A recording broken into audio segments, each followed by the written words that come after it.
Mesdames et messieurs, bonsoir. Bienvenue à cette session d'information sur l'actualité environnementale et c'est sur Planète Terre à Terre TV. Voici les titres. 30 mars, la communauté internationale célèbre la journée du zéro déchet. Dans le département du Mono, c'est le combat que mène le groupement intercommunal. Plus de détails dans cette édition. Habitat dans les bas-fonds, entre risques sanitaires et environnementaux, la vie dans les zones inondables n'est pas une chose aisée. Plus de détails dans quelques instants. Paillage en agroécologie, avantages et stratégies. Pour une agriculture biologique, il est recommandé de mettre en œuvre des méthodes afin de garder le sol fertile. Dans ce 1945, nous allons nous intéresser à la technique de paillage. Voilà l'ensemble des titres, le développement dans un instant. À nouveau, bonsoir. Ouvrons cette édition par la tenue effective de la 3e session du Café Environnement de l'année en cours. Pour ce mois de mars, les échanges se sont déroulés autour du thème « Innovation environnementale pour l'égalité des sexes ». Comme la tradition du dit programme le veut, 2 experts et un artiste viennent décortiquer le thème du mois en langage terre à terre. Ce programme le plus innovant d'éducation environnementale se déroule chaque dernier jeudi du mois au American Corner à l'université d'Abomey-Calavi. Vous aurez plus de détails dans nos prochaines éditions. Comme je vous l'annonçais dans les titres, la communauté internationale célèbre ce 30 mars la journée du zéro déchet. Cette journée est aussi une occasion pour parler de la valorisation des déchets. À Porto Novo, la capitale du Bénin, l'association franco-béninoise Bobeto réalise des merveilles. Bobeto fait en effet du déchet un levier de développement territorial. L'association Bobeto est une association franco-béninoise qui œuvre à faire du déchet un levier de développement territorial. Donc nous voulons monter des filières inclusives et durables de valorisation qui vont permettre à la fois de nettoyer l'environnement, de créer des emplois verts et de transformer ces déchets en des biens qui vont pouvoir servir à la population, notamment aux plus démunis. Alors les briquettes, l'idée c'est de faire un combustible à partir des résidus disponibles sur le territoire plutôt que d'utiliser du charbon de bois. Donc nous avons des partenariats avec des imprimeries pour récupérer du papier, avec des scieries pour de la sciure de bois. Et avec les groupements agricoles, nous récupérons des rafles de maïs et des coques de noix de palme, carbonisées ou non. Donc le principe est de faire une pâte avec ces différents résidus que nous dosons. Et ensuite, cette pâte est compressée avec une presse manuelle, ce qui permet d'en faire un combustible qui est mis à sécher au soleil avant de pouvoir être utilisé. Nous en sommes actuellement à la 35e composition, puisque l'idée c'est un processus d'innovation participative où les ménages nous donnent leur retour.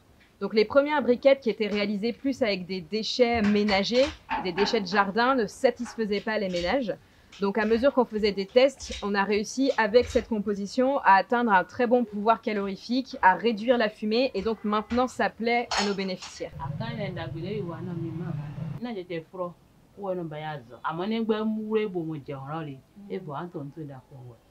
En saison sèche, le combustible prend entre 5 et 7 jours à sécher. En saison des pluies, ça peut prendre jusqu'à 15 jours.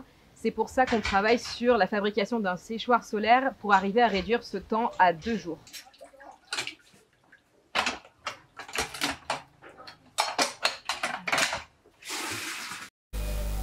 De Porto Novo, allons à Comé dans le département du Mono. Scruter de l'intérieur le processus de valorisation des déchets mis en place par le groupement intercommunal du Mono, le J-Mono.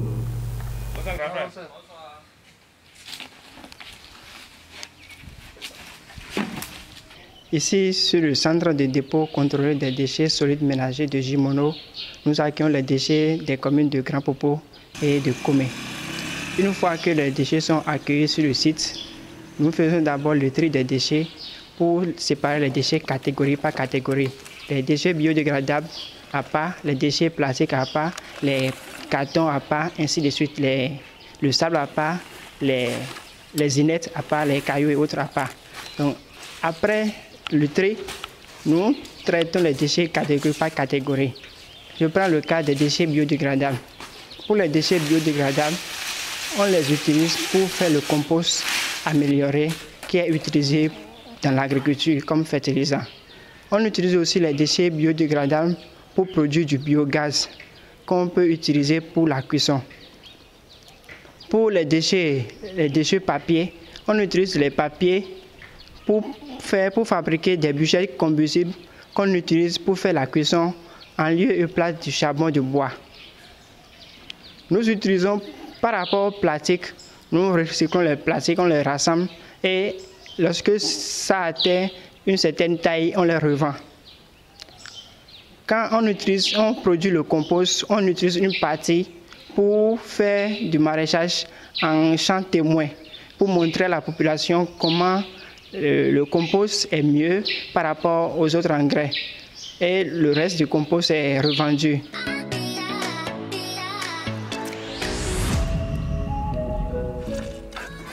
Comme le disait si bien Lavoisier, rien ne se crée, rien ne se perd, tout se transforme.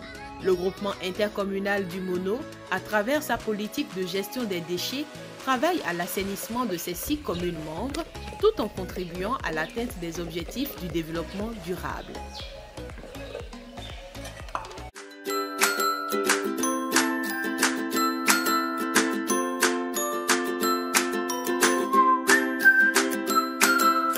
Voici un produit 100% terre qui répond aux besoins spécifiques des dames. Désirez-vous une poitrine ferme et des fesses toniques et belles? Nous vous proposons le beurre d'Akpi.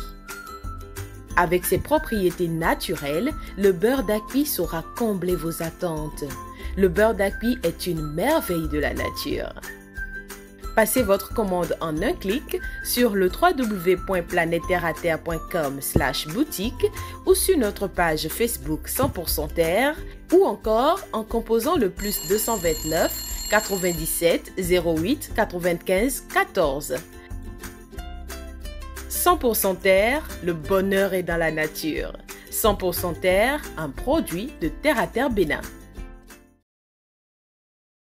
Plusieurs méthodes permettent de valoriser les cultures. Pour une agriculture écologique, des méthodes sont recommandées comme le paillage. Paillage en agroécologie, avantages et stratégies. Le reportage est signé Inès Kwasi et Gildas d'Almeida. Quand nous produisons par exemple de haricots verts, et nous avons besoin de ne pas être tout le temps en train d'arroser, d'avoir de la ressource humaine pour aller travailler dans la plantation, être arrosé matin et soir et en fait gaspiller un peu la ressource en eau qui est difficile à avoir de nos jours. Et ce serait bien de concocter un petit lit à la plante, genre avoir des feuilles sèches et arranger l'espace au pied de la plante et y mettre ces feuilles sèches là découpées, arrangées de telle manière à ce que l'humidité après l'arrosage soit conservée pour une durée de disons 24 heures minimum. Cela aide beaucoup plus le paysan à économiser l'eau, à ne pas dépenser beaucoup plus dans l'arrosage, à pouvoir produire avec peu de moyens.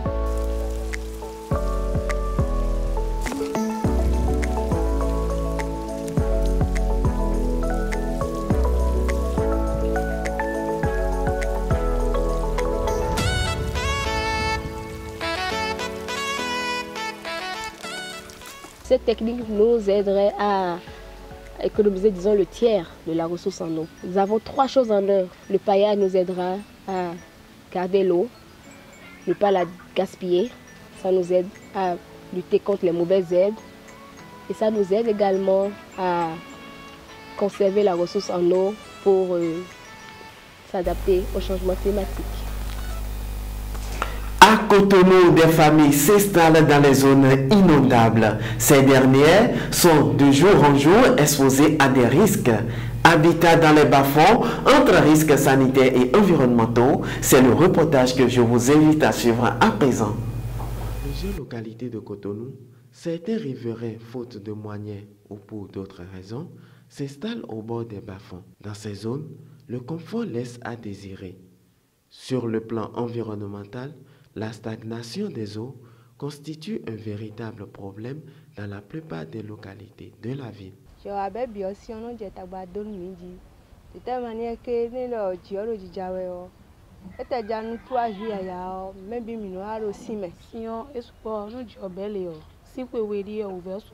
Mauvaises odeurs, infections et autres risques de contamination sont les dangers auxquels ces habitants font face au quotidien à chaque fois qu'ils sont au contact des eaux souillées.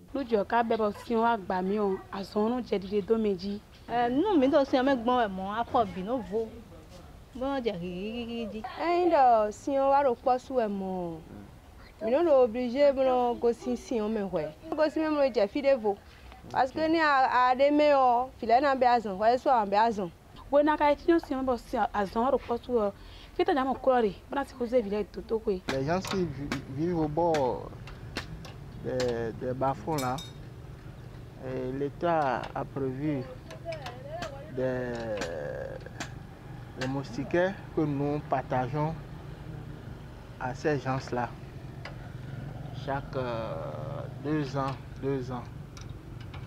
En plus de ça, il y avait des médicaments qu'on amène pour mettre dans les bas-fonds pour que la population ne soit pas trop infectée par des maladies. Vivre au bord du bas-fond, c'est se croiser avec la mort tout le temps. C'est ainsi que s'achève notre édition de ce 19h45 minutes. Mesdames et messieurs, merci de votre aimable attention. Retrouvez cette session d'information sur notre chaîne Planète Terre à Terre TV et sur l'ensemble de nos réseaux sociaux Planète Terre à Terre TV toujours. Mesdames et messieurs, protégez l'environnement parce que l'environnement, c'est vous.